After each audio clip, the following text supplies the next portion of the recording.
We're here because free speech is under attack.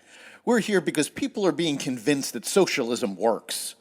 We're here because people are being judged guilty until proven innocent. We are fighting back with facts. This is not a safe zone, so buckle up, Buttercup. This is the raw, naked truth.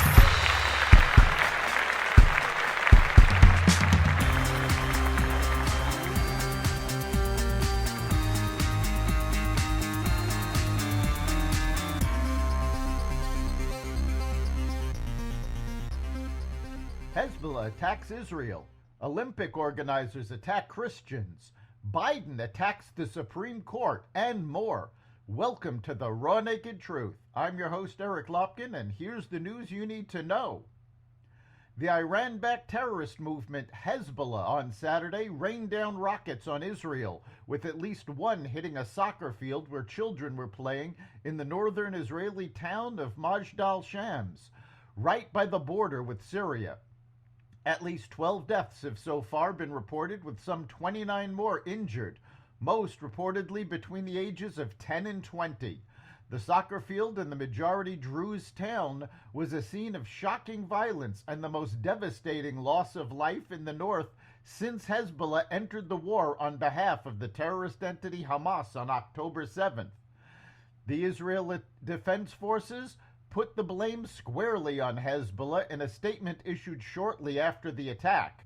The Hezbollah terrorist organization is behind the rocket launch at a soccer field in Majd al-Shams, which caused multiple civilian casualties, including children, earlier this evening, the IDF said in a statement issued Saturday. Israel's government authorized a retaliatory strike against Hezbollah in Lebanon, amid an American-led diplomatic push to contain the fallout from the terrorist attack. Paris organizers defended the Olympics opening ceremony on Sunday amid backlash over the apparent mocking of the Last Supper during the performance. The opening ceremony drew condemnation from American leaders, world leaders, Christian groups, and athletes alike over its depiction of one of the most revered events in Christianity. The ceremony segment appeared to resemble a depiction of the Last Supper, famously painted by Leonardo da Vinci. The performance ensemble included drag queens, a transgender model, and a naked singer who was stylized to resemble the Greek god Dionysus. Paris 2024 spokesperson Anne Decamp spoke about it on Sunday. Clearly, there was never an intention to show disrespect to any religious group. The opening ceremony tried to celebrate community tolerance, Decamp told reporters via Reuters. We believe this ambition was achieved. If people have taken any offense, we are really sorry. U.S. and world leaders are denouncing the opening ceremony. Last night's mockery of the Last Supper was shocking and insulting to Christian people around the world who watched the opening ceremony of the Olympic Games, House Speaker Mike Johnson said in a post on X.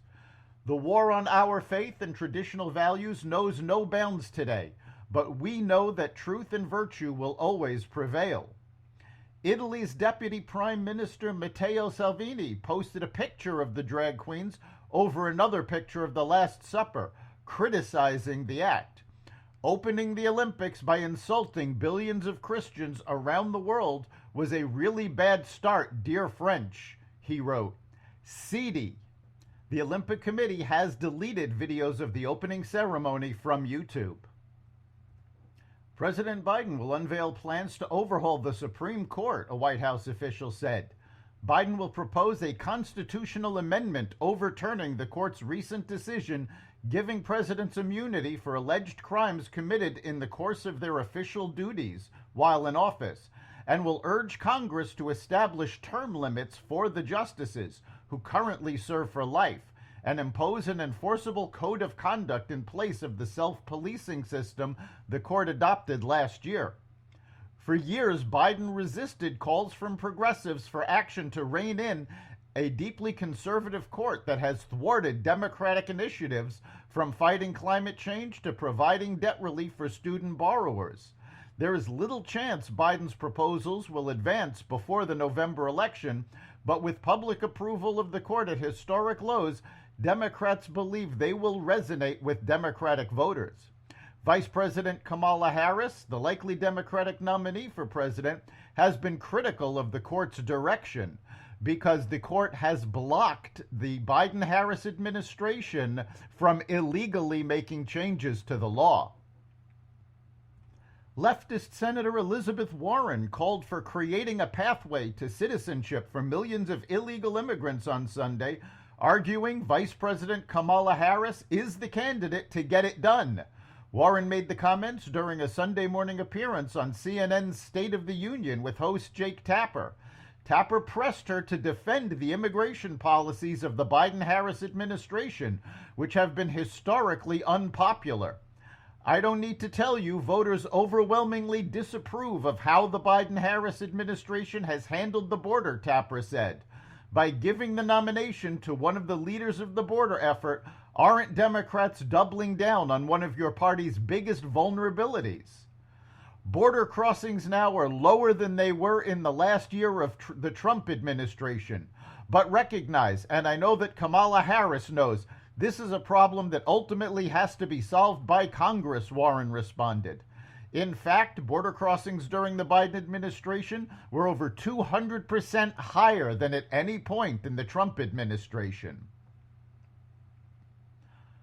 More U.S. manufacturers are rethinking their plans as they brace for an extended slump in demand.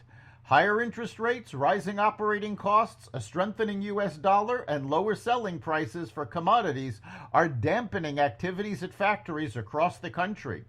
Executives for the makers of long-lasting items such as cars, crop harvesting combines, and washing machines are projecting challenging business conditions for the remainder of the year.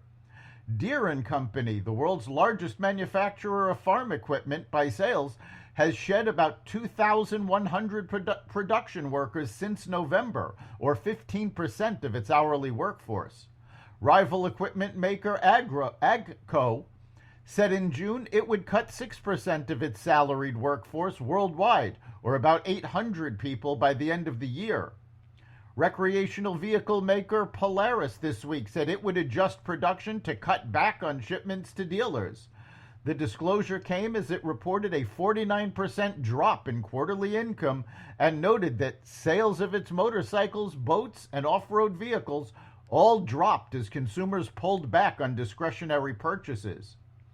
Retail has proven weaker than anyone expected, Chief Executive Michael Speetzen told analysts. That's the Raw Naked Truth. You can catch every episode of the Raw Naked Truth at xvadio.com, the Apple Podcasts app, Google Podcasts, Spotify, iHeartRadio, Audible, Amazon Music, and other platforms that respect freedom of speech. We'll see you next time.